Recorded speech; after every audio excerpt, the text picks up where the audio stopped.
For many people, growing up, it may have been bad to choose yourself. It may have been bad to express your emotions. It may have been bad to actually even have needs at all. And because of that, there is this association as adult that it is bad to do these things.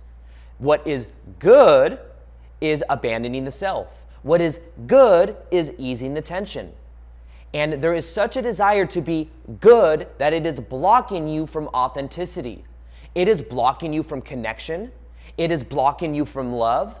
It is blocking you from more abundance. And in this video, I'm going to show you step by step how to go about taking your power back, embracing what you think of as your dark side, and realizing it's not bad. It is actually good. We're going to be rewiring what good and bad is.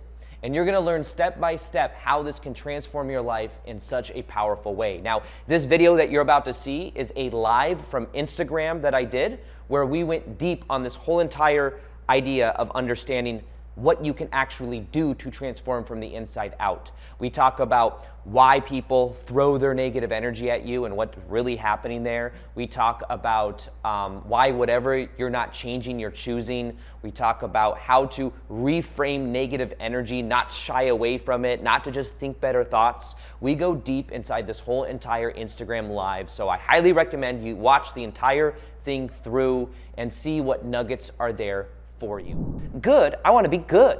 And when I'm good, I get patted on the head. I get safety of everyone around me. There's no tension because everyone's tension is my tension. But do you see? That is keeping you trapped. How much longer are you going to stay trapped, living up to other people's expectations?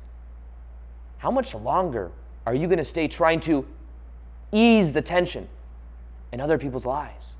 So you can be the good person. So you can be the one that did it, that fixed other people. So that then you fix them, they will never, ever, ever leave you. Because really, when you talk about detaching as an empath, what you're saying is, how do you heal the dependent nature on other people, living behind this guise of being good? And a lot of times, when you start to embrace the shadow side of yourself, what you could call the dark side, what you think of as dark is expressing yourself. What you think of as dark is being in your sense of self. What you think of as dark as living in your own values. But I'm here sharing with you, you think it's dark, you think it's bad, it's not. You want to know what good is? Good. Expressing yourself, good. Setting boundaries, good. These are good things. But they'll appear bad if you're an empath that can feel other people's energies, and your job is to mitigate the tension of everyone around you. But guess what else you end up doing as an empath? Feeling pressure. As an empath, you say, I don't like tension, I don't like pressure, but you do, you love it. You love it so deeply, you will carry it with you everywhere you go. You will live under the constant pressure to ease tension around you all the time. You love pressure. You're a pressure maniac. It's just that you've been putting pressure on yourself to be perfect, pressure on yourself to mitigate everyone else's tension. And that pressure, you just get off on pressure. You're like, yes, yes, I will abandon myself even more. Yes. Put me up on a cross. Right? So what I'm saying, all I'm saying is that abandoning yourself, you think is good as a kid, because that was what you had to do to get your needs met. What I'm saying is now flip around good and bad. Good is being in your sense of self. Good is expressing yourself. Good is setting boundaries. Good is living by your own values. Bad is abandoning yourself. Bad is putting other people's needs before you because you want to be good. You want to look good. You want to be the good person. I think a lot of times empaths, people that can feel other people's energies, what they do is when they were a kid, they had someone in their life that was controlling or aggressive, or there was some form of anger there. So they said, I'm never going to be like that. I will never be like that because that caused pain. So I will be good. I will be good. I will ease tension. I will be perfect. I will give. And if I give, I will be worthy. So my giving is completely in proportion to how much worthy I am. Give. But then they have trouble receiving. What does it mean to receive? What if you could receive from other people because you realize there was give and take there? I realize that sometimes I have a pattern of this with my content. Why? Give. 2,000 YouTube videos, I'm give. Don't you guys see I'm a good person because I give so much? Huh? I get to live behind the guise of, look how good I am. I give. And then sometimes what I'm learning to do is, it's around charging what things are worth. Sometimes things are devalued when you're like, I'm just going to give. And you have all these videos that sometimes people don't apply because I'm going to watch the next video. No, don't watch the next video. Instead, apply whatever you learn. Create your own videos, I don't know. So how do you detach when you're empath? When you realize it's not your responsibility to ease other people's tension at all. You just thought it was. You've been living under that. You've been living in that pattern. You can let go and realize, embrace being bad. But it's not bad. It's just you think it's bad. Let's see. Does that help? Does that resonate? Does being more positive stop negative cycles? Well, here's the interesting thing about negative and positive. When you accept the negative, that's a positive experience. Isn't that kind of crazy? Accepting a negative emotion is a positive experience. Rejecting a positive emotion is a negative experience. So what's interesting is being more positive, you can focus on positive, but does it stop negative cycles? Not if you're resisting negative cycles. If you're resisting negative cycles, you're keeping them active in your field.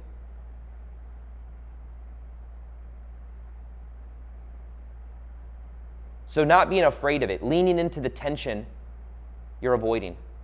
That's powerful. So does being more positive stop negative cycles? Not necessarily. It can, because for a temporary focus, you're like focused on the positive. But what I say is embrace the negative. Let it be there. And ironically enough, when you let negative be there, it can then integrate. You see, here's the challenge. People have negative and positive emotions inside of their body. There's a negative part of themselves that they say, no, you are not allowed to express yourself. You're not okay. So that negative says, okay, I'm just going to stay suppressed inside the body. And then you look at the positive, and you're looking at the positive, and you're saying, you're good. I like you. You're good. So what happens is you're favoriting the positive, rejecting the negative, and saying, does that stop the negative cycles? And that negative part wants to be integrated. And if you accept the negative part instead of reject it, it will then integrate. That's why acceptance can be such a powerful transformation. Make sense? Does it make sense? Does it make sense? Let's see. So yeah. What are you offering for the Vortex event? We're going to be doing live Q&A, meditations, and it's going to be focused. It's going to be more flow dynamic, honestly. But the focus is going to be on being in your own frame, surrendering, letting go of control, dynamics inside of your body, feeling and shifting your inner self-image. Those are going to be things we're focused on. So if those of you that just getting in haven't heard, the LA live event is happening on December 7th and 8th, I believe, Saturday, Sunday. And it's in LA, Santa Monica. And there are virtual tickets, live streamed from anywhere in the world, and you can join. It's a 2-day live event. or you can come in person. There's still some tickets left. It's like 80 or 90% booked up. We just got more rooms. Otherwise, it would be completely booked up, but not more rooms. We got more. I found out exactly how many people could be there. If you reply Vortex, VORTEX, or you go to the link in my, or I don't know the link's in bio yet, but it will be. I'm going to put it in there by the end of this, or not by the end of this, but after this. But Vortex, respond Vortex, I'll send it to you. Let's see. Yeah, so the big thing with empaths is getting in your sense of self. Literally, it felt bad to be in your sense of self. It felt bad to choose yourself. Good is abandon self, make everyone else happy.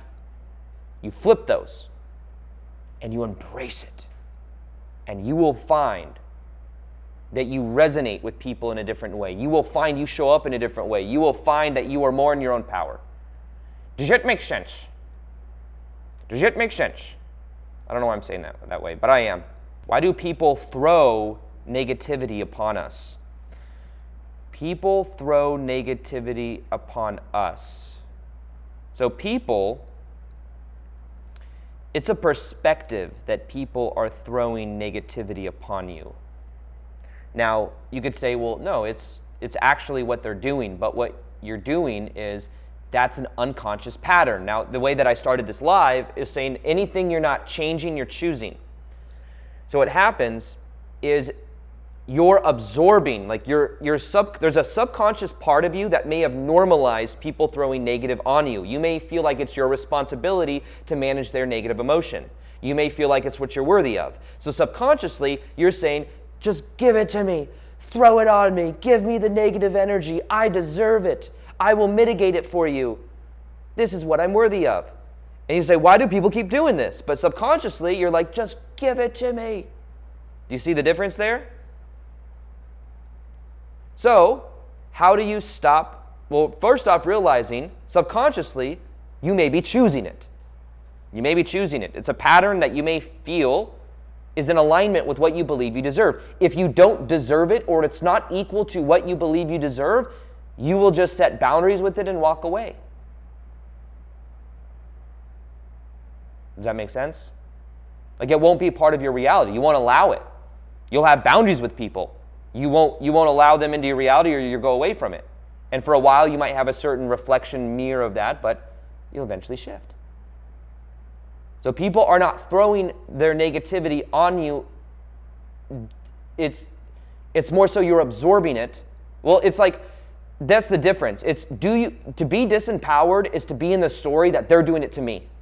They're throwing negativity upon me. So what happens? They're doing it to me. They're doing it to me. There's a story there. This is unfair. They're doing it to me.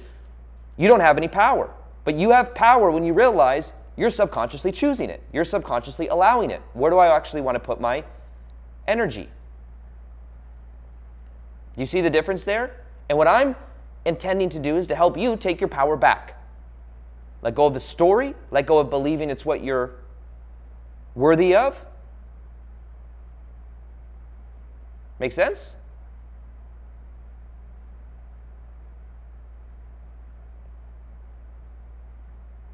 Do you agree it's getting stuck in the victim mode? Yeah, somewhat. It's like you're not a leaf in the wind. You can go somewhere else, and you could change your story, you could change your belief, you could change the pattern, you could set boundaries. But you have to take your part in it. If you believe people are throwing negativity on you, there's a part of you that has allowed it. And that's what you can change. Otherwise, you're just going around trying to change everyone, like, please don't throw that at me, please don't throw that at me, please don't throw it at me. That's a big burden.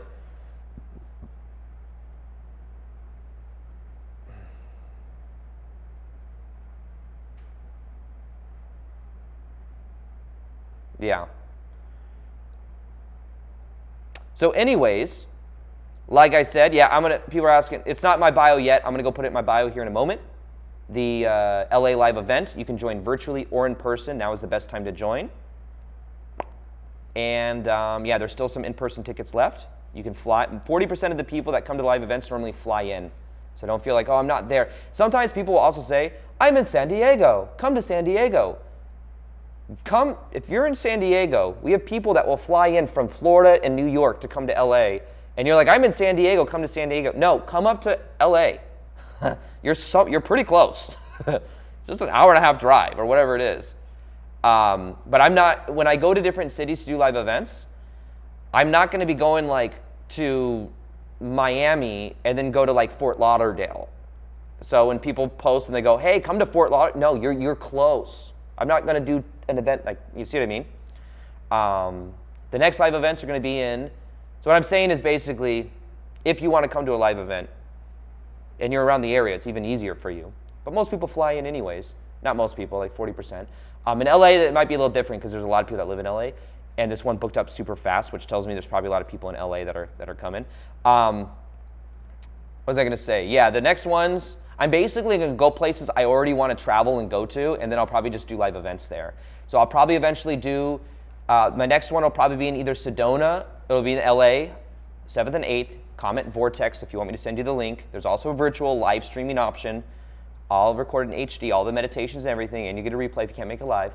And then Miami, Sedona, probably New York, maybe Tulum or Cancun or something like that. We'll see. Those are the next ones coming up. Anyways, thank you all for being here. I'll be doing more of these lives when I feel like it, of course. And I think that's it. Other than that, I'll talk to you guys later. Peace, much love. No, see Tampa? No, probably not. Tampa is, I'll probably do it in Florida, in Miami, and then it'll be a while before I go to Tampa or something like that. But that's what I'm saying is, a lot of people will travel in, so you're closer than a lot of people that may travel. But I'll probably strategically like go different parts of the U.S. You know. Anyways, that's it for now. Peace, much love, and namaste.